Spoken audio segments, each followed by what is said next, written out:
Hey, Alex from Stoic Conditioning, and I'm joined by Adam from Spiritus Systems.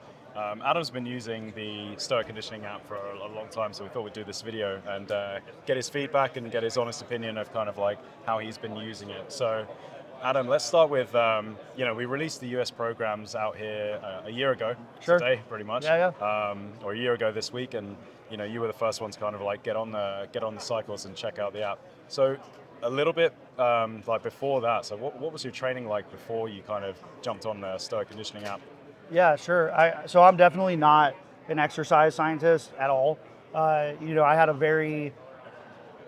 I'd say a traditional approach to working out from military service and just after that of like going very, very hard all the time.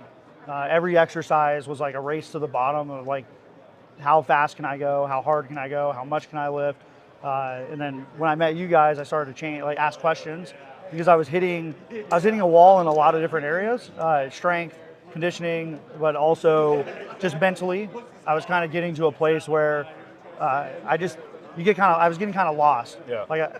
When I hit those walls, I had no mechanism to understand what was going on, why it was happening, or how to overcome it. So you guys set me up and like kind of put me in a direction. Yeah. And so, that was like, it was a big divergence from what I was doing before, which was show up to the gym, not really have any idea of the why I'm doing something. Yeah. And so, that's what I was doing before. Yeah. I got on. I think one of the biggest conversations we had at the beginning was, you were kind of like, well, which program should I jump on? Should I jump on the UKSF cycle? Yeah, Should I jump sure. on this? And, we wound it all the way back to like, well, let's start at the fundamentals. Yeah.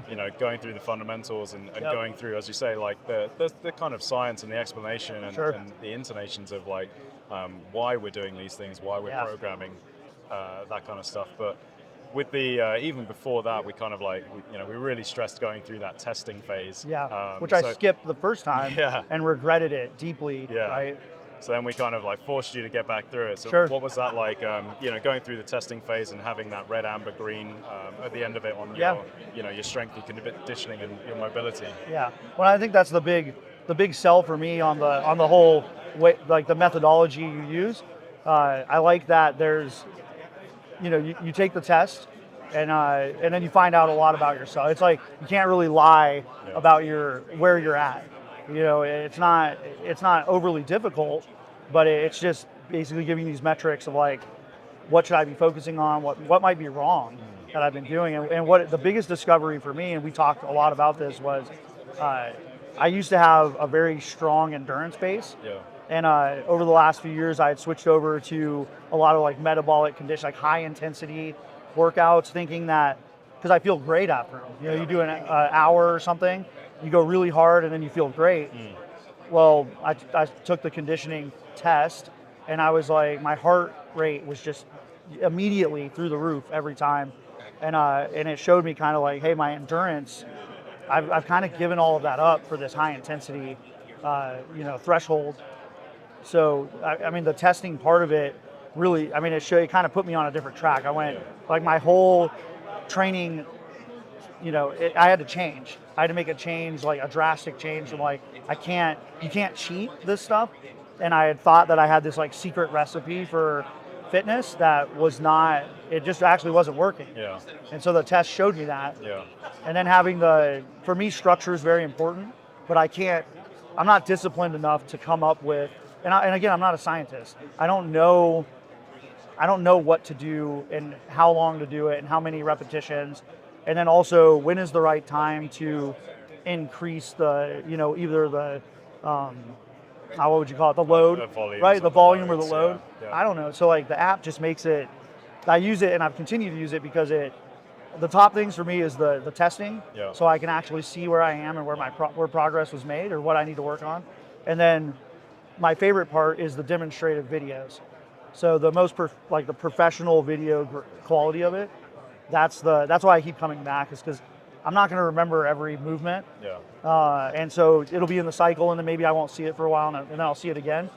So being able to like before every exercise go, I need to rewatch the video because I need to understand how to do this properly. Yeah. That's one of my favorite. And then the progressive nature of it. Like I'm never guessing what I'm going to be doing. I can look ahead So like I know like hill sprints are tomorrow, and I dread it, but at least I know like, okay, this, and I can read through and see it's going to be this much. It's probably going to take me this long. Yeah. So I understand. I can, I don't have a lot of time. Yeah, it's that preparation aspect. Yeah, I mean, it just takes all the guesswork. I mean, you still have to show up and do it. Yeah. But it takes all the guesswork out. You just hop on a cycle. You just try to stay as committed as you can. Yeah. But it does. The app is just doing everything else. I think that's touched on like two of our biggest like things that we try and impart on people is the testing phase is to make the invisible visible. Sure. You know, sometimes we can believe that we have a really good endurance base or believe that we're really strong, or have really good mobility, and you kind of just gloss over things because you're like, hey, I can do this workout, and I can do this workout for time. As you say, like high intensity stuff. What we find is a lot of people are in that kind of like middle zone of intensity, so they don't train hard enough to get those, and with that hard training you need to rest a lot, and a lot of people kind of avoid that because they're like, oh, well, I'm not resting. I'm not doing anything. Yeah, and that's how I felt. I've just sprinted for 30 seconds and now I have 3 minutes rest, and it's like, yeah, because we're training that top end. Sure. And then likewise the zone 2 stuff, which that was killing me. You and I have spoken about so much. It was killing me. That you're not training slow enough to make the adaptations there. So, but everyone's in that mid-range. So I think with the testing protocol, making the invisible visible, and then you touched on it as well, removing the guesswork. That's being honest with yourself. Yeah, that's the thing is I find in fitness more than anything else, we avoid the things we don't like doing or we're not good at. Yeah. For me, it's always been pull-ups. I've always struggled with them, and so having advice from you guys, but just sticking with it, and just like figuring out ways to get to get it in and do it the right way. And then finally seeing progress. I avoided them because I didn't like it. I'm like, oh, I can't do that many. I can't bust 25 pull-ups out like some of my peers can. So I find that the app doesn't allow you to really like avoid it. It's looking right at you. You're like, oh, I have to do this exercise. I mean, you could just skip it, I guess, but if you don't, you start to see the progress, and you track the progress the whole time, and then you test again, and then you see like, did I actually make progress? And the zone 2, for somebody who ran a lot in the Army, a lot of long distance running, and was very good at it, it was one of the hardest things for me to kind of get back into, because running, I was just suffering through it. And that's another problem that where the testing kind of exposed that is I can go run 2 miles and run it very fast, but I'm hurting very badly the whole time, which is different from my time in the Army running 2 miles where I wasn't in pain because I had a really strong endurance base. So I was cranking it out at a high speed, but at the end I could go do other things. That testing exposed that as like a thing that I personally had to work on last year, which using the app and getting on so I moved from the strength protocol to the U.S. Army SFAS preparation, which has been pretty challenging. It starts, and I like, again, it's progressive. So I think I messaged you when I started, and I was like, I feel like I'm not, like, this isn't enough. And you're like, you gotta just stick to it.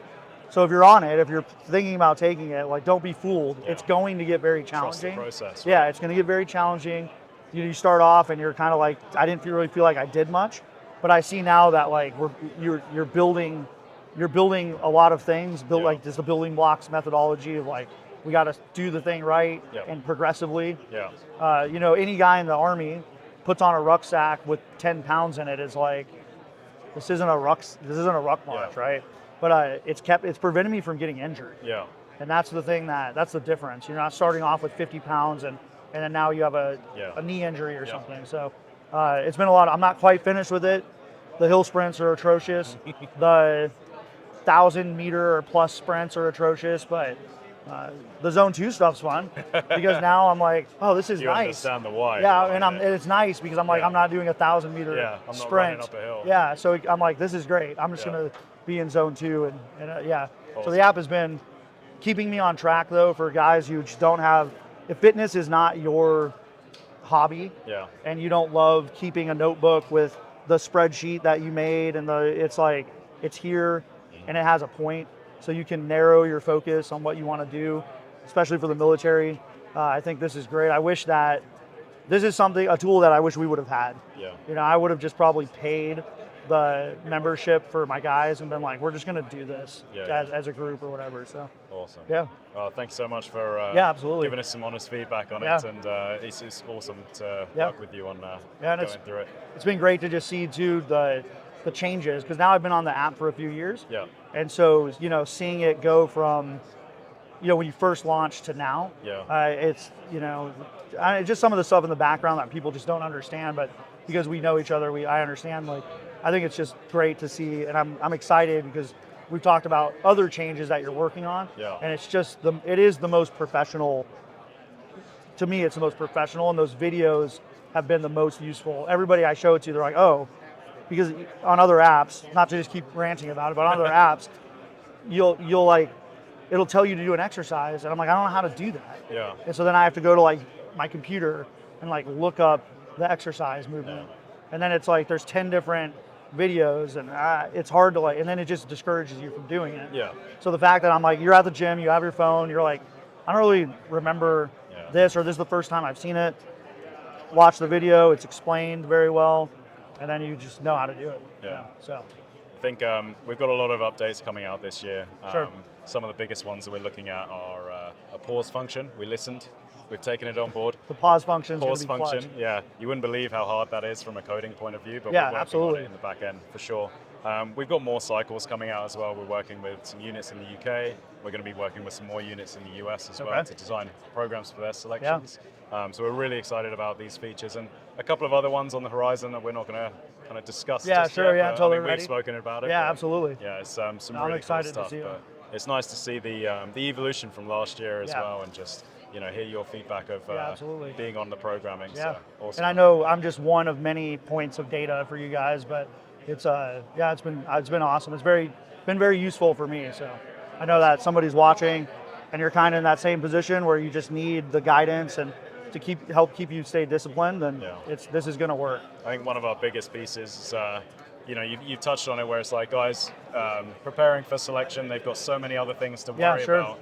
If their bandwidth is taken up by trying to figure out programming to pass a course, we want to take that bandwidth and be like, this will get you in a really good position on day one. Yeah. Just follow this, and then that opens up your bandwidth to focus on all the other stuff. All the other tasks. It's going to be needed from you by your job. I agree.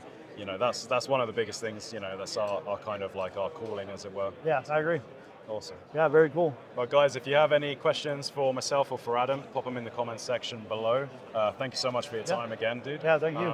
And from everyone behind the team at Stoic, wherever you are in the world, stay safe. We'll catch you on the next one.